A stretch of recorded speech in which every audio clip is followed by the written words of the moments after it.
ભગવાન પાસે શું માંગવું એ જાણવું હોય, સમજવું હોય તો કુંતી પાસે સમજવું. ભગવાન આપવું હોય તો એક જ વસ્તુ આપો, જીવનમાં મને દુઃખ આપો, મારે દુઃખ સિવાય કશું દુઃખ એક ક્ષણ માટે ભગવાનને આપવું. એક ક્ષણ માટે કૃષ્ણ ભગવાને કુંતી માતાના આખા જીવનને આમ સ્કેન કરી લીધું, આખું જીવન જોઈ લીધું. જીવનમાં કુંતીના જીવનમાં આખા જીવનમાં દુઃખ સિવાય કંઈ છે જ નહીં. શ્રી ગોવિંદભાઈ મહાભારતના દરેક પાત્રોમાં સૌથી દુઃખમય પાત્ર હોય તો એક જ છે, અને એ પાત્ર કેવલ ને કેવલ કુંતી માતા. કુંતી સિવાય દુઃખી પાત્ર મહાભારતમાં કોઈ નહીં. જન્મતાની સાથે જ ના જીવનમાં દુઃખ. જન્મતાની સાથે પિતાએ દીકરીનો જન્મ થયો એટલે કુંતી ભોજ રાજાને દાનમાં આપી દીધી. દીકરી દાનમાં જતી રહી, એના સુધી મોટું દુઃખ શું હોય છે? પારકા ઘરમાં દીકરી મોટી થઈ. કુંતીના ગયા પછી બીજી 7 દીકરીનો ત્યાં જન્મ થયો. લોકોએ રોજ અપશબ્દ કહે, એ પણ કુંતી માટે દુઃખ. જેમ તેમ થઈને કુંતી મોટી થઈ. પિતાએ કુંતી ભોજ રાજા યુદ્ધ કરવા માટે, કુંતી ભોજ રાજા શિકાર કરવા માટે જંગલમાં ગયા. નજર પાંડુ પર ગઈ. પાંડુ સ્નાન કરતા હતા, સુંદર તેજમય શરીર દેખાયું. પૂછ્યા વગર, સમજ્યા વગર કુંતીને પણ ન પૂછ્યું અને પાંડુ જોડે લગ્ન કરાવ્યું. પૂછ્યા વગર પતિ જોડે લગ્ન કરાવ્યા, એની માટે દુઃખ. લગ્ન કર્યાની પહેલી રાત્રે ખબર પડી. પાંડુએ કીધું કુંતીએ તે લગ્ન તો કર્યા, પણ યાદ રાખજે તું એક ક્ષણ માટે પણ કામ વાસના લઈને મારી જોડે આવીશ, અને તારા પ્રત્યે મને જો કામ જાગે, વાસના જાગે, એ જ ક્ષણ હું મરી જઈશ, એવો મને શ્રાપ છે. કામ વાસના હું કરું તો હું મરી જાઉં, એવો મને શ્રાપ. એટલા માટે આપણા બંનેનો દેહ સંબંધ ક્યારેય નહીં બંધાય. વિચાર, લગ્ન થયા પતિ સાથેનો સંબંધ ન બંધાય, એ પણ એની માટે દુઃખ. પતિ જંગલમાં તપ કરવા ગયા, કુંતીની સેવા કરે, અને બન્યું એવું કે સેવા કરતા કરતા પણ કુંતીની ઉપર પ્રભુની કૃપા હતી. એની પાસે એવા મંત્ર હતા. લગ્ન પહેલા સૂર્ય ભગવાનના મંત્ર દ્વારા એને કર્ણ જન્મ આપ્યો હતો અને નદીમાં પ્રવાહિત કર્યો હતો બાળકને, એ પણ એની માટે દુઃખ હતું. પતિને બધી વાત કરી કે આપણો વંશ આગળ વધારવા માટે સંતાન તો જોઈએ.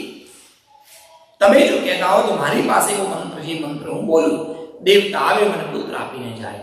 અને કુંતી 3 વાર મંત્ર બોલ્યા. એ 3 મંત્ર દ્વારા એમને 3 પુત્ર થયા. દર્ભ રાજાના મંત્ર દ્વારા એમને પુત્ર થયા યુધિષ્ઠિર. ભીમનો જન્મ થયો અને અર્જુનનો પણ જન્મ થયો. 3 સંતાન, બીમાર પતિ, સેવા કરવાનું, જંગલમાં રહેવાનું, પહોંચી ન વળાય એટલે કુંતી પોતાની બેન માદ્રીને લઈને આવ્યા. અને માદ્રીની દૃષ્ટિ પાંડુ પર ગઈ અને માદ્રીએ પર પાંડુ સાથે લગ્ન કરી દીધા. લગ્નના બીજા દિવસે કીધું કુંતીએ કે તારા લગ્ન તો થયા મારા પતિ જોડે, પણ ધ્યાન રાખજે કામ વાસના કરીશ તો આપણે બંને વિધવા થઈશું. તો જુઠ્ઠું બોલે, તારી પાસે બાળકો ક્યાંથી આવ્યા? એ તો મંત્ર દ્વારા આવ્યા. કુંતી એ જ મંત્ર માદ્રીને આપ્યો. માદ્રીએ મંત્ર પ્રયોગ કર્યો. 2 દીકરા થયા, સહદેવ અને નકુલ. 5 દીકરા, 2 માતા, 1 પિતા પાંડુ. અને એક દિવસ માદ્રી દ્વારા બહુ મોટી ભૂલ થઈ. સ્નાન કરતા કરતા માદ્રીની દૃષ્ટિ એના શરીર પર ગઈ. મનમાં ભાવ જાગ્યો. પાંડુના મનમાં વાસના જાગી અને એ જ વખતે પાંડુ મરણ ધારી ગયા. પાંડુ મૃત્યુને પામ્યા. એક ચિતા પર માદ્રી બળીને સતી થઈ ગઈ. 5 છોકરાઓની જવાબદારી હર જુવાનીમાં કુંતી પાસે આવી. એ પણ કુંતી માટે ભયંકર દુઃખ. 5 પાંડવોને લઈ કુંતી હસ્તિનાપુરમાં આવી અને પગ પર એ બાળકોને મારવા માટે પ્રયાસ કર્યો. ક્યારેક ભીમને ઝેર આપ્યું, તો ક્યારેક નદીઓમાં નાખી દે, ક્યારેક જેલમાં બંધ કરી દે. એક પાંડવોના બાળકો જોડે ભયંકર ષડયંત્ર થયા. એ પણ કુંતી માટે ભયંકર દુઃખ. જેમ તેમ કરી બાળકોને મોટા કર્યા અને પછી અંતતો ગત્વા આપણે જાણીએ છીએ પ્રમાણે પાંડવો જંગલમાં જાય અને જંગલમાં જઈને પેલી જંગલમાં જઈ અને પાંચાલીનું મરણ કરીને લાવે અને કુંતીની ભૂલમાંથી બોલાઈ ગયો તો 5 બીજનો પાંડવો અને મોટું એટલું મોટું અમુજળ ઊભું થયું કે કરવું શું? એ પણ કુંતી માટે દુઃખ. આટલા બધા દુઃખ હોવા છતાં પણ અંતતો ગત્વા પાંડવોને કૌરવમાં ઇન્દ્રપ્રસ્થ નગરી બની પાંડવોની. અને નિયમ એવો બનાવો કે ઇન્દ્રપ્રસ્થ નગરીમાં પાંડવો તો રહે, પણ કુંતીએ પોતાના દીકરાઓની જોડે રહેવા માટે નહીં જવાનું. કુંતીએ ઇન્દ્રપ્રસ્થમાં જ રહેવાનું. વિચાર કરો, પોતાના બાળકોનું ઘર, પોતાનું નગર, પણ માએ રહેવા માટે નહીં જવાનું. આ પણ કુંતી માટે દુઃખ. એક કરતા કરતા ભયંકર દુઃખ જોયા. સૌથી ભયંકરમાં ભયંકર દુઃખ જો જોયું હોય તો કુંતી માતાએ જે બાળકના હાથ ઉપર રાખડી બાંધી હતી, માતા કુંતી બાંધી અભિમન્યુને અમર રાખડી, જે હાથ પર રાખડી બાંધી હતી, એ જ દીકરાનો દીકરો એ રણ મેદાનમાં મરી ગયો. એ પણ કુંતી માટે કેટલું બધું દુઃખ, આટલું બધું દુઃખ માંગ્યું. આંખોની સામે પાંડવોના 5 દીકરા મરેલા જોયા, આખો વંશ ખતમ થતો જોયો, અને અંત સમયમાં હવે જીવનને થોડા ક્ષણ બાકી છે, થોડા વર્ષો બાકી છે. એ વર્ષોમાં જ્યારે ભગવાને કીધું કે કુંતી કંઈક માંગો, કુંતી ભગવાન પાસે માંગે છે દુઃખ. ભગવાને કીધું કુંતી બુઆ તમે કેમ આવું માંગો છો? કેટલો સુંદર જવાબ. કુંતીએ કીધું કે પ્રભુ વિપદસ્તંતુ નસ્પશ્ય યત્ર યત્ર જગદ્ગુરુ ભવતો દર્શનમ સ્યાદ અપુનર્ભવ દર્શનમ. જાઓ કુંતી બુઆ.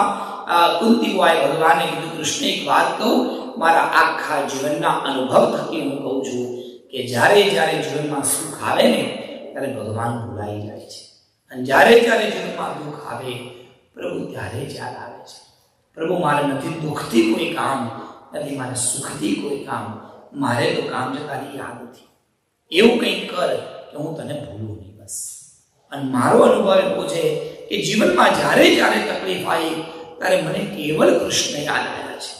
મારા દીકરાઓના જીવનમાં તકલીફ આવી ત્યારે પત્ર મેં તને લખ્યો હતો, દ્વારકા પત્ર મારો આવ્યો અને તમે સહાયતા કરવા આવ્યા. જ્યારે જ્યારે જીવનમાં કંઈ પણ થાય છે ત્યારે મારા સાચા વાહક, મારા સાચા સહાયક તમે બન્યા છો. એટલે મારે તમને નથી છોડવા, બસ તમે જોઈએ, મને તમારી યાદ જોઈએ. માતા પર 2 હાથ મૂક્યા. પ્રભુએ કુંતી બુઆને કીધું કુંતી બુઆ મારું વચન છે, આજ સુધી તમે ક્યારેય મને ભૂલશો નહીં. અને કુંતી બુઆએ પછી અંત સમય સુધી ભગવાનને યાદ રાખ્યા. કુંતી બુઆ તમે મને ક્યારે નહીં ભૂલો, હજી બીજું કંઈ માંગવું હોય તો માંગી લો. આજ ભગવાનની લીલા છે. બોલો જય શ્રી કૃષ્ણ.